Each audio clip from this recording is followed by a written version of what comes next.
हम लक्ष्मी चौधरी अहाँ सब गोटे के प्रणाम करे छी।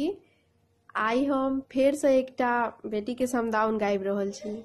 गीत नीक लागत तऽ गीत के अधिक से अधिक शेयर करब, कमेंट करब और अपने सब लोकनि से अनुरोध है जे गोटे मैथिली भावना चैनल के सब्सक्राइब नहीं केने छी से एहि चैनल के सब्सक्राइब क हमरा प्रोत्साहित करू। धन्यवाद। कोने नगर सँ आयल तपसिया से आयल तपसिया कोने नगर नेने जाई कोने नगर सँ आयल तपसिया से आयल तपसिया से कोने नगर लेने जाई गे माई। दक्षिण नगर सँ आयल तपसिया से पश्चिम नगर नेने जाई गे माई। दक्षिण नगर सँ आयल तपसिया से पश्चिम नगर नेने जाई गे माई।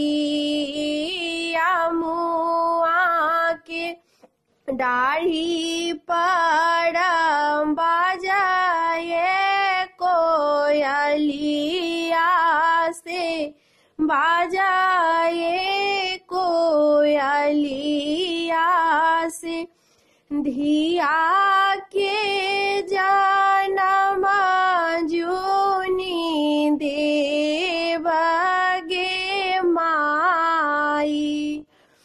धिया के जन्म जो देव विधाता त लिखी देवा सहोदर भाई गे माई।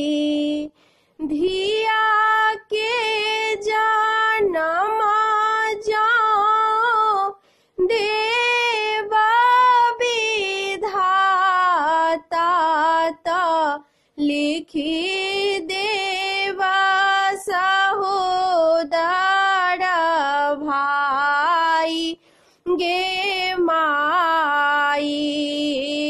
दक्षिण नगर सँ आयल तपसिया से आयल तपसिया से पश्चिम नगर नेने जाई गे माई।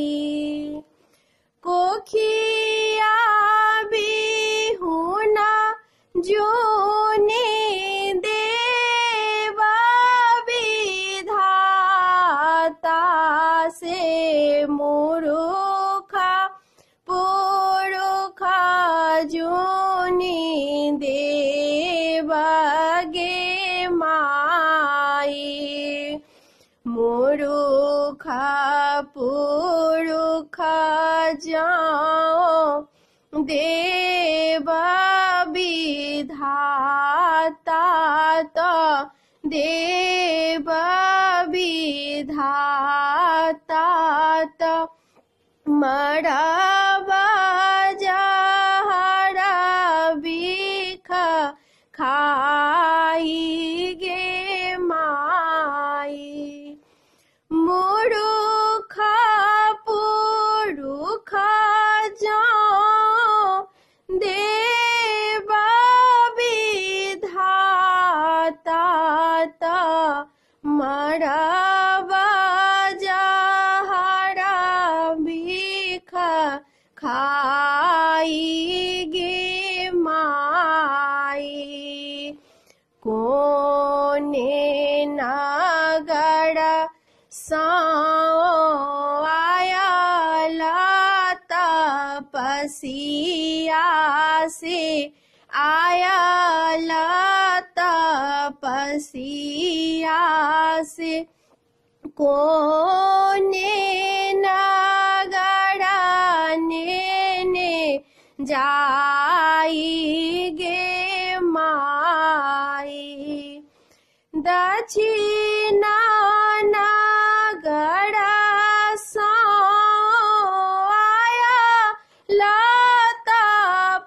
तपसिया से।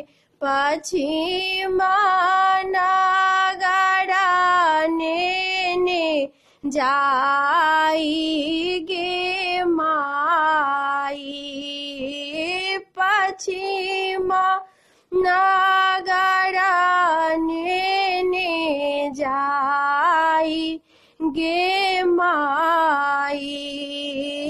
पश्चिम नगर ने जाई गे माई।